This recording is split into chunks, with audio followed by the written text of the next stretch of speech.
ایک مخلوق وہ ہے کہ جو خواہشات کے سائے میں جیتی ہے، پروان چڑھتی ہے، بڑھتی ہے، وہ بہائم ہیں۔ اور ایک مخلوق وہ ہے کہ جن کی تسبیح، ذکر، سجدہ اور قیام ہی غذا ہے۔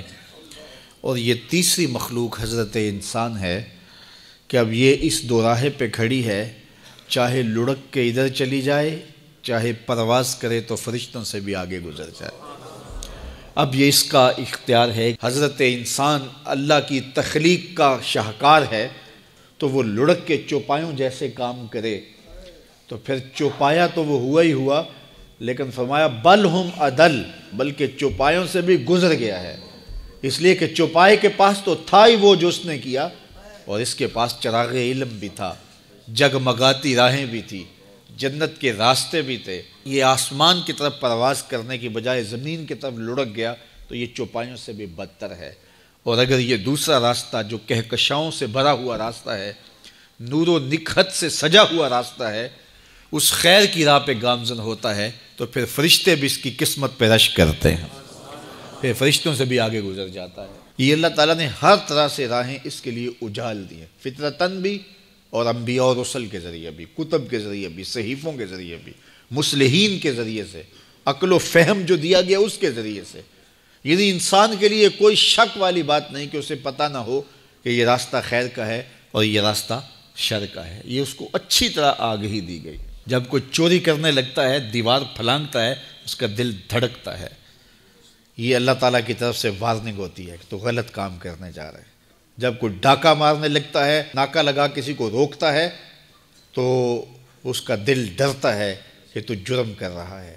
جب بدکاری کو کرنے لگتا ہے تو اس کا دل ڈھولتا ہے کہ تم غلط کام کرنے جا رہے ہو۔ جب کوئی کسی کو قتل کرنے لگتا ہے تو جب وہ مقتول پہ حملہ آور ہوتا ہے تو دل ڈھولتا ہے کہ تم غلط کر رہے ہو۔ حتیٰ کہ دیوار رکھتے ہوئے ہمسائے کے 2 انچ بھی دبانے لگے تو دل ڈھولتا ہے کہ تم غلط کر رہے ہو۔ یہ جو تیز تیز دل دھڑکنے لگتا ہے گناہ کرتے ہوئے، تو یہ اللہ کی طرف سے اسے بتایا جا رہا ہوتا ہے کہ تم غلط کر رہے ہو۔ حضور سے پوچھا گیا کہ ایمان کیا ہے؟ فرمایا جب نیکی تجھے خوش کر دے اور گناہ تجھے دکھی کر دے فانتا مومن، تو تو مومن ہے۔ تو کسی کو پوچھنے کی بجائے اپنے اندر سے فتویٰ لیا جاتا ہے، اندر ہی بتاتا ہے کہ اچھائی کیا ہے، اندر ہی بتاتا ہے کہ برائی کیا ہے۔ اب وہ کس راہ پہ چلے گا؟ میرے حضور نے فرمایا جنت کا راستہ مشکل اور کٹھن ہے، اور جو جہنم کا راستہ ہے وہ آسان اور آراستہ ہے، شہوات سے سجا ہوا راستہ ہے۔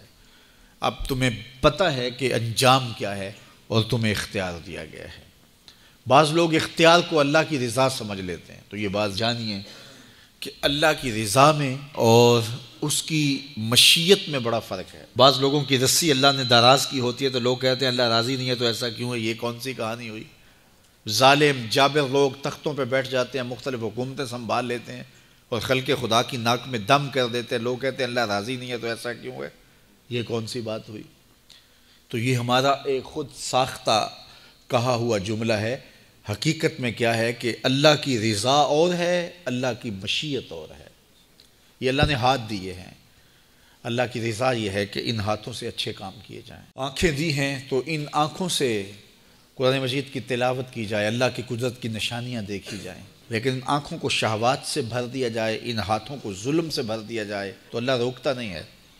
ایسا نہیں ہے کہ بندہ گالی دینے لگے تو زبان ٹیڑھی ہو جائے، ایسا نہیں ہے کہ بری نظر سے آنکھوں کی بینائی کمزور ہو جائے، ایسا نہیں ہے تھپڑ مارنے لگے تو ہاتھ رک جائے، ایسا نہیں ہے کہ وہ مے خانے کی جانب چلنے لگے تو پاؤں کی انگلیاں ٹیڑھی ہو جائیں، چلا نہ جائے، ایسا نہیں ہے۔